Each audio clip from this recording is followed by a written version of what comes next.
If you have watched my video on the top mistakes new Dayhome owners make, you already know that not having a written contract is mistake number 1.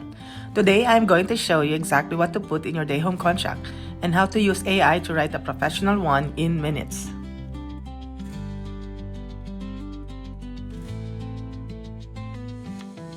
A Dayhome contract is a legally binding agreement between you and the families you serve. It protects you if a family stops paying, pulls their child without notice, or disputes your policies. It also protects families by making your expectations clear from day one. Without a contract, you have no documented proof of what was agreed. That means no protection in small claims court, no paper trail for disputes, and no leverage when things go wrong. One important note before we go further: if you are operating under a licensed agency in Alberta, your fee rates are set by the government's standardized fee structure as of April 2025. You cannot set your own rates independently. What you can do is customize everything else in your contract: your hours, your policies, your sick child use, your notice period. Independent providers have full control over the rates. Here are the sections every Dayhome contract in Canada needs to have. Section 1. Provider and family information. Your full name and address, the parent or guardian's full name and contact information, the child's full name, date of birth, and any known allergies or medical conditions.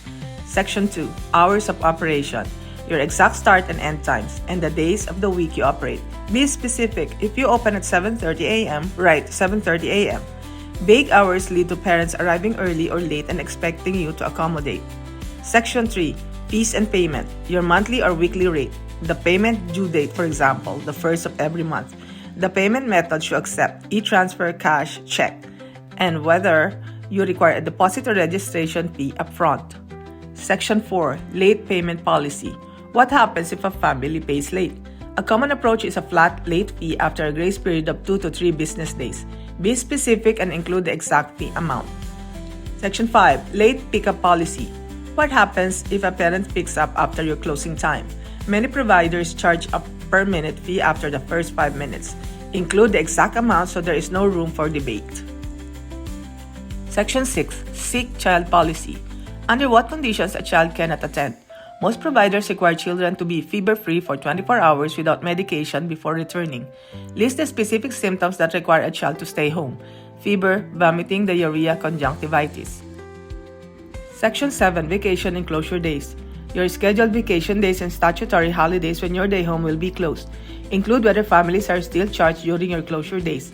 Most providers charge full fees during their own vacation and offer a reduced rate or credit during family vacations. Section 8. Notice period. How much notice either party must give to end the agreement. 2 weeks is common, but 4 weeks gives you more financial security. Include whether the notice must be in writing. Section 9. Emergency contact and medical consent. The name and phone number of the emergency contact. Written permission for you to authorize emergency medical care if a parent cannot be reached. The section is critical. Without it, you may not be able to authorize treatment in an emergency. Section 10. Photo and social media consent. Whether you have permission to photograph the child for documentation purposes or share photos with the family through a private app. If you plan to use any photos for marketing, even anonymized ones, you need explicit written consent. Section 11. Termination conditions. What ends the contract immediately without notice?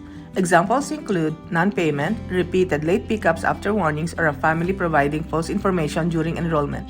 Section 12. Signatures. Both parties sign and date. Keep a copy for yourself and give one to the family. Now, here is where it gets interesting. Instead of writing all of this from scratch, I'm going to show you how to use Claude, a free AI tool, to generate a professional Dayhome contract in under 2 minutes.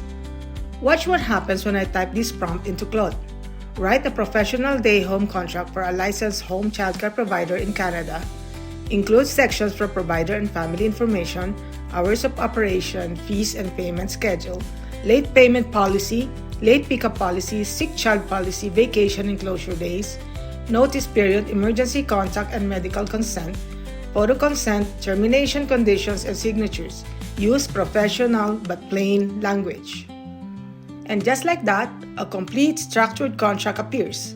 All I need to do is fill in my specific details: my name, my rates, my hours, my policies, and it is ready to use.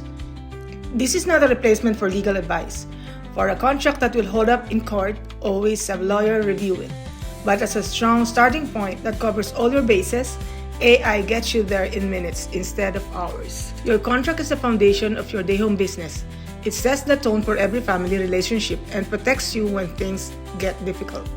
Use the section list from this video as your checklist and use AI to do the heavy lifting on the first draft. Then customize it to match your specific program and policies.